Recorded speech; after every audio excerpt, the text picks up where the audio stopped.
Hello everyone, welcome back to our channel Sony TED Talks. ఈరోజు మనం సమాసాలు అనే topic గురించి అయితే తెలుసుకుందాం. ముందుగా టాపిక్లోకి వెళ్ళబోయే ముందు అదొక చిన్న రిక్వెస్ట్ అండి. మీరు కానీ నా వీడియోస్ చూసినట్లయితే దయచేసి లైక్ చేయండి, షేర్ చేయండి. మీ అమూల్యమైనటువంటి సలహాలు మరియు సూచనలు కామెంట్ బాక్స్లో తెలపండి. వాటికి అనుగుణంగా నేను ఇంకా మంచిగా వీడియోలు అప్లోడ్ చేయడానికి ప్రయత్నిస్తాను. సరే, ఇంకా ఆలస్యం చేయకుండా వీడియోలోకి అయితే వెళ్ళిపోదాం. ఈరోజు మన టాపిక్ సమాసాలు. ఈ సమాసాలు గురించి మనం తెలుసుకోబోయే ముందు ఇక్కడ నేను 5 ఎగ్జాంపుల్స్ ఇచ్చాను. ఫస్ట్ అవైతే చూద్దాం. పాండవులు గురుదక్షిణ ఇచ్చారు. ప్రతి ఒక్కరూ దేశభక్తి కలిగి ఉండాలి. రాజాజ్ఞ వలన అధికారులు అప్రమత్తమయ్యారు. ఆ నల్లరాయి మెరుస్తున్నది. సీతారాములు ఆదర్శ దంపతులు. ఇక్కడ అండర్లైన్ వర్డ్ గురుదక్షిణ, దేశభక్తి, రాజాజ్ఞ, నల్లరాయి, సీతారాములు. వీటిలో రెండు పదాలు ఉన్నాయి చూడండి. గురు దక్షిణ 2 పదాలు, దేశ భక్తి 2 పదాలు, రాజు ప్లస్ ఆజ్ఞ 2 పదాలు, నల్ల రాయి 2 పదాలు, సీత రాములు 2 పదాలు. ఇప్పుడు దాని సూత్రం చూద్దాం. సమాసం అంటే ఏందో తెలుసుకుందాం. సమక్షంబులైనటువంటి 2 వేరు పదాలు కలిసి అర్థం వచ్చినట్లయితే దానిని సమాస పదం అని అంటారు. చూడండి, సమక్షములైనటువంటి అంటే 2 పదాలు 2 వేరు అర్థాలు గల పదాలు కలిసి అర్థం వచ్చినట్లయితే దానిని సమాస పదం అంటారు. 2 వేరు పదాలు కలిసి ఒక అర్థంగా వచ్చినట్లయితే దానిని సమాస పదం అని అంటారు. ఇప్పుడు మనం ఇంతకుముందు అండర్లైన్ వర్డు చూసిన పదాలు చూసాం కదా, వాటికి సమాసాలు ఎలా చేయాలో, వాటి యొక్క విగ్రహ వాక్యాలు ఎలా రాయాలో ఇప్పుడు మనం తెలుసుకుందాం. గురు దక్షిణ, గురువు కొరకు దక్షిణ. దేశభక్తి, దేశమునందు భక్తి. రాజాజ్ఞ, రాజు యొక్క ఆజ్ఞ. నల్లరాయి, నల్లదైన రాయి. సీతారాములు, సీతయును రామయ్యను. ఇక్కడ చూడండి, ఈ 5 పదాలు విగ్రహ వాక్యాలు ఇవి. ఇందులో అన్నీ రెండు పదాలు కలిసి అర్థం వచ్చింది, దానినే సమాసం అని అంటారు. ప్రతి పదంలో 2 అర్థవంత పదాలు ఉన్నాయి. అవి ఒక పదంగా కలిసి ఉండడాన్ని సమాస పదం అని అంటారు. ఈ 5 పదాలలో ప్రతి పదంలో 2 పదాలు ఉన్నాయి. ఆ 2 పదాలు కలిసి అర్థం వచ్చింది కావున దానిని సమాస పదం అని అంటారు.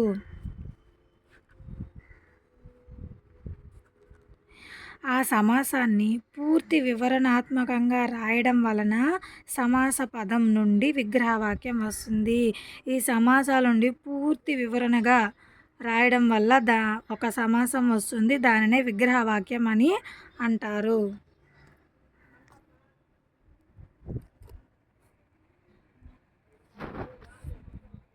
మనకు అనేక రకాల సమాసాలు అయితే ఉన్నాయి. కర్మధారయ సమాసం, బహువ్రీహి సమాసం, ద్విగు సమాసం, తత్పురుష సమాసం, ద్వంద్వ సమాసం మొదలైనటికి అలాంటివి చాలా సమాసాలు ఉన్నాయి. ఇప్పుడు ఒక్కొక్కటిగా మనం తెలుసుకుందాం. కర్మధారయ సమాసము విశేషణమునకు నామవాచకం కానీ ఉపమానంకు ఉపమేయం కానీ కలిపి చెప్పడాన్ని కర్మధారయ సమాసం అంటారు. ఒక విశేషణమునకు నామవాచకం కానీ ఉపమానం కానీ ఉపమేయం కానీ కలిపి చెప్పడాన్ని కర్మధారయ సమాసం అంటారు. ఫర్ ఎగ్జాంపుల్, నల్లరాయి, నల్లదైన రాయి. ఇక్కడ ఈ పదంలో 2 అర్థాలు ఉన్నాయి, అంటే 2 పదాలు ఉన్నాయి. ఆ 2 పదాలు కలిసి ఒక అర్థంగా చెప్పబడుతుంది. ఇక్కడ నల్ల అనేది విశేషణము, రాయి అనేది నామవాచకము. నామవాచకాన్నే విశేష్యం అని కూడా అంటారు. ఈ నల్ల అనేది విశేషణం అని దేన్ని అంటారు? నామవాచకం యొక్క గుణాన్ని తెలుపుతుంది, దానిని విశేషణం అంటారు. ఇక్కడ నామవాచకం ఏది? రాయి. దాని యొక్క గుణం ఏది? నల్ల. ఈ రాయి యొక్క గుణంని తెలిపింది కాబట్టి దీనిని విశేషణం అని అంటారు. ఈ రాయి యొక్క గుణం ఏంది? నలుపు. నల్లదైన రాయి. విగ్రహవాక్యం ఏంటి? నల్లదైన రాయి. నామవాచకం యొక్క గుణాన్ని తెలిపింది కాబట్టి దీనిని విశేషణం అని అంటారు. సెకండ్ ఎగ్జాంపుల్ మేలి ముసుగు, మేలైన ముసుగు. ఇక్కడ మేలి అనేది నామవాచకం, ముసుగు అనేది విశేషణం. మేలైన ముసుగు. ఇక్కడ మేలి ముసుగు, ఇక్కడ 2 పదాలు ఉన్నాయి, మేలి ముసుగు. ఇక్కడ ముసుగు అనేది నామవాచకం, మేలి అనేది విశేషణము. లోతు బావి, లోతైన బావి. బావి అనేది నామవాచకం, లోతు అనేది విశేషణం. ఈ బావి యొక్క లోతును గురించి చెప్తుంది, అంటే దీని యొక్క విశేషణం గురించి చెబుతుంది. నామవాచకం యొక్క గుణాన్ని చెబుతుంది కాబట్టి దానిని విశేషణం అని అంటారు. లోతు బావి, లోతైన బావి. ఇక్కడ చూడండి, విశేషణమునకు నామవాచకం కానీ ఉపమానంకు ఉపమేయం కానీ కలిపి చెప్పడాన్ని నల్లరాయి కదా. విశేషణమునకు నామవాచకాన్ని కలిపి చెప్పడాన్ని కర్మధారయ సమాసం అని అంటారు. ఇందులో ఈ కర్మధారయ సమాసంలో 3 సబ్ ఆప్షన్స్ ఉన్నాయి. ఫస్ట్ వన్ విశేషణ పూర్వపద కర్మధారయ సమాసం, విశేషణ ఉత్తరపద కర్మధారయ సమాసం, విశేషణ ఉభయపద కర్మధారయ సమాసం. ఏవి లేవండి, సింపుల్. విశేషణ పూర్వపద కర్మధారయ సమాసం అంటే ఒక పదంలో పూర్వపదము ఉంటుంది, పరపదము ఉంటుంది. ఆ విశేషణం అనేది పూర్వపదంలో ఉంటే దానిని విశేషణ పూర్వపద కర్మధారయ సమాసం అంటారు.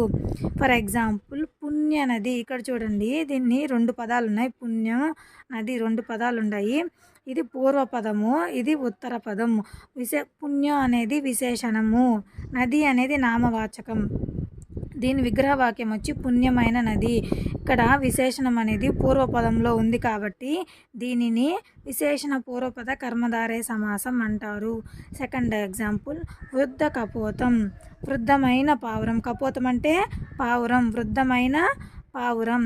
ఇది పూర్వపదం, ఇది ఉత్తర పదం. వృద్ధ అంటే ముసలి, ఇది ముసలి అంటే విశేషణం. విశేషణం అనేది పూర్వపదంలో ఉంది కాబట్టి దాన్ని విశేషణ పూర్వపద కర్మధారయ సమాసం అని అంటారు. విశేషణ ఉత్తర పద కర్మధారయ సమాసం. విశేషణం అనేది ఉత్తర పదంలో ఉంటే దానిని విశేషణ ఉత్తర పద సమాసం అని అంటారు. ఫర్ ఎగ్జాంపుల్ రాజోత్తముడు. ఇక్కడ రాజు అనేది పూర్వపదం, ఉత్తముడు అనేది పరపదం. దీనికి విగ్రహవాక్యం ఏంది, ఉత్తముడైన రాజు. ఉత్తముడు అనేది విశేషణం, రాజు అనేది నామవాచకం. ఇది పరపదం, ఇది ఉత్తర పదం.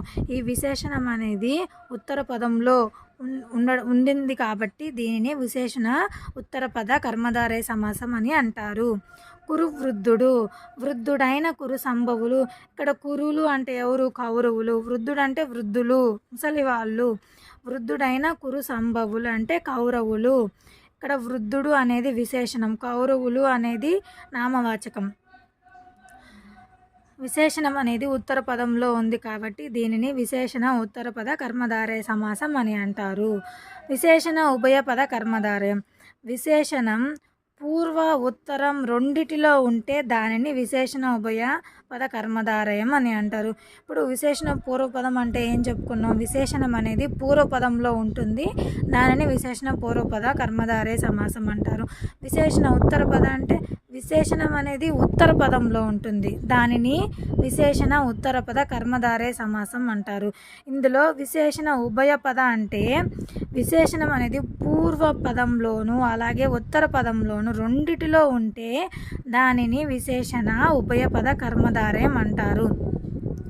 ఫర్ ఎగ్జాంపుల్ మృదు మధురము. ఇది పూర్వపదము, ఇది ఉత్తర పదం. పూర్వపదంలో విశేషణం ఉంది, ఉత్తర పదంలో విశేషణం ఉంది. ఇట్లాంటి దాన్నే విశేషణ ఉభయ పద కర్మధారయ సమాసం అని అంటారు. ఈ మృదు మధురము అనే దానికి విగ్రహవాక్యం ఏం రాయొచ్చు, మృదువైనది మధురమైనది. సెకండ్ ఎగ్జాంపుల్ సరస సల్లాహాలు, సరసమైనది సల్లాపమైనది. ఇక్కడ సరసం అనేది పూర్వపదం, సల్లాపాలు అనేది పూర్వపదం. దీనిని విశేషణంగా చెప్పవచ్చు, దీన్ని విశేషణంగా చెప్పవచ్చు.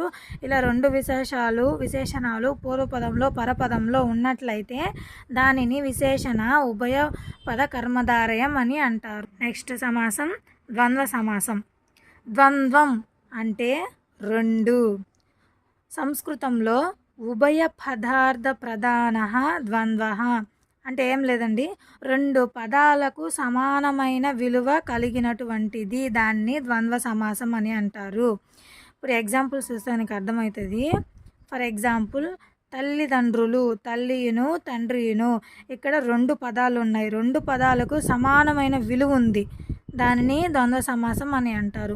సెకండ్ ఎగ్జాంపుల్ రామ లక్ష్మణులు, రాముడును లక్ష్మణుడును. ఈ రెండిటికి సమానమైన విలువలు ఉన్నాయి కాబట్టి దీనిని ద్వంద్వ సమాసం అని అంటారు. అన్నదమ్ములు, అన్నయ్యను తమ్ముయును. ఎక్కువ ఉండి అర్థం ఉన్నట్లయితే దానినే బహుపద్వంద్వ సమాసం అని అంటారు. రామ లక్ష్మణ భరత శత్రుఘ్నులు. ఇక్కడ 2 కంటే ఎక్కువ పదాలు ఉన్నాయి. దీని విగ్రహవాక్యం ఎలా రాయొచ్చు? రాముడును లక్ష్మణుడును భరతుడును శత్రుఘ్నుడును. ఇలా 2 పదాల కంటే ఎక్కువ పదాలు ఉన్నట్లయితే దానిని బహుపద ద్వంద్వ సమాసం అని అంటారు. నెక్స్ట్ సమాసం ద్విగు సమాసం. సమాస పదంలో పూర్వపదం సంఖ్య ఉంటే దానిని ద్విగు సమాసం అని అంటారు. ఇప్పుడు ఒక పదంలో ఇది ఫర్ ఎగ్జాంపుల్ త్రిలోకములు. త్రి అనేది పూర్వపదం, లోకము అనేది ఉత్తర పదం. ఒక పదంలో పూర్వపదంలో సంఖ్య కానీ ఉంటే దానిని ద్విగు సమాసం అని అంటారు. త్రిలోకములు ఇది పూర్వపదం. పూర్వపదం అనేది సంఖ్యా రూపంలో ఉంది. దానిని ద్విగు సమాసం అని అంటారు. త్రిలోకమునికి విగ్రహవాక్యం ఏంటి? 3 సంఖ్య గల లోకము, త్రిలోకములు. చతుర్భుజము 4 సంఖ్య గల భుజము. చతుర్ అనేది పూర్వపదం, భుజములు అనేది ఉత్తర పదం. ఈ చతురు అనేది 4. చతుర్ అంటే 4 సంఖ్య అనేది పూర్వపదంలో ఉంది కాబట్టి దానిని ద్విగు సమాసం అని అంటారు. నెక్స్ట్ సమాసం బహువ్రీహి సమాసం. దీన్ని అన్య పదార్థ ప్రధాన బహువ్రీహి అని సంస్కృతంలో చెప్పబడుతుంది. వేరే దానికి ప్రాధాన్యత ఉంటుంది. అంటే ఉండే వాటికి కాకుండా, ఉండే పదాలకు కాకుండా ఇతర పదాలకు ప్రాధాన్యత ఉంటుంది. అటువంటి వాటి సమాసాలనే బహువ్రీహి సమాసం అని అంటారు. ఫర్ ఎగ్జాంపుల్ ముక్కంటి, 3 కన్నుల కలవాడు. ఇప్పుడు మనకు ముక్కంటి అనగానే శివుడు గుర్తొస్తాడు, కానీ 3 కన్నుల కలవాడు అని గుర్తొస్తుందా? లేదు. కావున ముక్కంటి 3 కన్నుల కలవాడు అనే ఉండే పదానికి కాకుండా ఇతర పదానికి, శివుడు అనే పదానికి ప్రాధాన్యం వస్తుంది. దానినే బహువ్రీహి సమాసం అని అంటారు. చతుర్ముఖుడు 4 ముఖాలు కలవాడు. మనకు చతుర్ముఖుడు అంటేనే ఏం గుర్తొస్తుంది? బ్రహ్మ. అలా పదం చదివిన వెంటనే వేరొక పదం గుర్తు వచ్చినట్లయితే దాన్ని బహువ్రీహి సమాసం అని అంటారు. సహస్రాక్షుడు 1000 కన్నులు కలవాడు. 1000 కన్నులు కలవాడు ఎవరు? ఇంద్రుడు. ఇటువంటి సమాసాలని బహువ్రీహి సమాసం అని అంటాము. ఇంతకుముందు మనం ఉపమానం, ఉపమేయం అనే వాటి గురించి మాట్లాడుకున్నాం కదా. అసలు ఉపమానం అంటే ఏంటి, ఉపమేయం అంటే ఏంటో ఇప్పుడు మనం డీటెయిల్గా తెలుసుకుందాం. ఉపమేయం అంటే ఏ వస్తువునైతే మనం వర్ణిస్తామో దానిని ఉపమేయం అంటారు. ఏదైనా ఒక వస్తువుని మనం వర్ణిస్తాం కదా, దానిని ఉపమేయం అంటారు. ఉపమానం అంటే ఏ వస్తువుతో పోలుస్తామో దానిని ఉపమానం అంటారు. ఏదైనా ఒక వస్తువుతో పోలుస్తాం కదా, దానిని ఉపమానం అంటారు. ఫర్ ఎగ్జాంపుల్ సీత లేదా ఆమె. సీత ముఖం చంద్రబింబం వలె అందంగా ఉంది. ఇక్కడ ఉపమేయం అనేది ఆమె, ఉపమానం అనేది చంద్రబింబం. ఉపమానం అంటే ఏంది? ఏ వస్తువుతో పోలుస్తాము. ఉపమేయం అనేది ఏ వస్తువునైతే మనం వర్ణిస్తామో ఇక్కడ ఆమె ముఖాన్ని మనం పోలుస్తున్నాం. అంటే ఇది వర్ణిస్తున్నాం, ఆమె ముఖాన్ని వర్ణిస్తున్నాం. వర్ణిస్తూ దేంతో పోలుస్తున్నాం? చంద్రబింబంతో పోలుస్తున్నాం. అలాగే ఏ వస్తువునైతే వర్ణిస్తామో దానినే ఉపమేయం అంటారు. ఏ వస్తువుతో పోలుస్తామో దాన్ని ఉపమానం అని అంటారు. ఇప్పుడు మనం ఉపమాన పూర్వపద కర్మధారయ సమాసం గురించి తెలుసుకుందాం. ఉపమాన పూర్వపద కర్మధారయ సమాసం అంటే ఉపమానం అనేది పూర్వపదంలో ఉంటే దానిని ఉపమాన పూర్వపద కర్మధారయ సమాసం అని అంటారు. ఫర్ ఎగ్జాంపుల్ పాల నవ్వులు ఇది పూర్వపదం, ఉత్తర పదం. నవ్వులు అనేది ఎటువంటి నవ్వులు? పాలతో కూడిన నవ్వులు, పాల వంటి నవ్వులు. కావున పూర్వపదంలో ఉపమానం ఉంది కాబట్టి దానిని ఉపమాన పూర్వపద కర్మధారయ సమాసం అంటారు. నేను విగ్రహవాక్యం పాల వంటి నవ్వులు. సెకండ్ వన్ మేఘశ్యాముడు, మేఘం వలె నల్లని వాడు. ఇక్కడ ఇది పూర్వపదం, ఇది ఉత్తర పదం. పూర్వపదంలో ఉపమానం ఉంది. అంటే ఉపమానం అంటే ఏ వస్తువుతో పోలుస్తామో, ఇక్కడ శ్యాముడు అంటే శ్యాముడు అనే అతన్ని మేఘంతో పోలుస్తున్నాము కాబట్టి ఇది ఉపమానం, ఇది ఉపమేయం. ఉపమాన ఉత్తరపద కర్మధారయ సమాసం. ఉపమాన ఉత్తరపద కర్మధారయ సమాసం అంటే ఉపమానం అనేది ఉత్తర పదంలో ఉంటే దానిని ఉపమాన ఉత్తరపద సమాసం అని అంటారు. ఫర్ ఎగ్జాంపుల్ పాద పద్మాలు. పాదం అనేది పూర్వపదం, పద్మాలు అనేది ఉత్తర పదం. ఇక్కడ ఇది ఉపమానం. ఉపమానం అనేది ఉత్తర పదంలో ఉంది. ఉపమానం అంటే ఏంది? దేంతో అయితే పోలుస్తామో దానిని, ఇప్పుడు పాదాలు అనేవి పద్మాలతో పోలుస్తున్నాము కావున ఇది ఉపమానం ఉత్తర పదంలో ఉంది. పద్మాల వంటి పాదాలు, దీనిని ఉపమాన ఉత్తర పద కర్మధారయ సమాసం అంటారు. భార్యామణి, మణి వంటి భార్య. ఇక్కడ భార్యని మణితో పోలుస్తున్నారు కావున ఇది ఉత్తర పదంలో ఉంది ఉపమానం. దీనిని ఉపమాన ఉత్తర పద కర్మధారయ సమాసం అని అంటారు. సంభావన పూర్వపద కర్మధారయ సమాసం. సంభావన అంటే సంజ్ఞ నామవాచకం లేదా లేకపోతే పేరు, నామవాచకం అనేటివి. నామవాచకాలు లేదా పేర్లు అనేవి పూర్వపదంలో ఉంటుంది. దానిని సంభావన పూర్వపద కర్మధారయ సమాసం అని అంటారు. ఫర్ ఎగ్జాంపుల్ దశరథ మహారాజు. దీని యొక్క విగ్రహవాక్యం ఏంది? దశరథుడు అను పేరు గల మహారాజు. దశరథ అనేది పూర్వపదం, మహారాజు అనేది ఉత్తర పదం. సంజ్ఞ నామవాచకం అనేది పూర్వపదంలో ఉంది కావున దీనిని సంభావన పూర్వపద కర్మధారయ సమాసం అని అంటారు. నెక్స్ట్ ఎగ్జాంపుల్ గంగా నది. గంగా అను పేరు గల నది. ఇక్కడ పేరు మనకు పూర్వపదంలో ఉంది కావున ఇది సంభావన పూర్వపద కర్మధారయ సమాసము. అవధారణ పూర్వపద కర్మధారయ సమాసం లేదా దీనినే రూపక సమాసం అని కూడా అంటారు.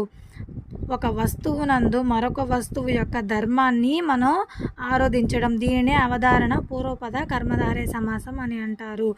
అంటే ఉపమానానికి ఉపమేయాన్ని భేదం లేనట్టు చెప్పడం. For example విద్యాధనం. విద్య అనేది ధనం. విద్య ఉంటే మనకు ఆటోమేటిక్గా ధనం వస్తుంది. ఈ రెండిటికి భేదం లేనట్లు చెప్పింది. దానినే అవధారణ పూర్వపద కర్మధారయ సమాసం అని అంటారు. విజ్ఞాన సంపద. విజ్ఞానం అనేది సంపద. ఇది విజ్ఞానం మన దగ్గర ఉంటే ఆటోమేటిక్గా సంపద అనేది మనతో వస్తుంది. ఈ విధంగా ఒక వస్తువు నందు మరొక వస్తువు యొక్క ధర్మాన్ని ఆరోధించింది, అట్లాగే భేదం లేనట్లు చెప్పింది కాబట్టి ఇది అవధారణ పూర్వపద కర్మధారయ సమాసం. సంసార సాగరం. సంసారం అనేది సాగరం. ఇందులో మీకు చిన్న క్లూ ఏంటంటే అనడి అనడి అనడి అనే విగ్రహవాక్యంలో వచ్చినట్లయితే దీన్ని రూపక సమాసం అని అంటారు లేదా అవధారణ పూర్వపద కర్మధారయ సమాసం అని అంటారు. ఇది పార్ట్ 1 సమాసాలు. నెక్స్ట్ పార్ట్ 2 సమాసాలు ఉన్నాయి. ఒకవేళ అది నేను అప్లోడ్ చేస్తాను క్లాసు. నా వీడియో నచ్చినట్లయితే లైక్ చేయండి, షేర్ చేయండి, సబ్స్క్రైబ్ చేసుకోండి. ఏమైనా డౌట్స్ ఉంటే కామెంట్లో మెన్షన్ చేయండి, ఖచ్చితంగా ఆన్సర్ చేస్తాను. మీరు ఎవరైనా టెట్కి అప్లై చేసుకునే పని అయితే స్క్రీన్ పైన నెంబర్ ఇస్తాను, దానికి డైరెక్ట్ మెసేజ్ అయితే చేయండి. Thank you all. Bye bye.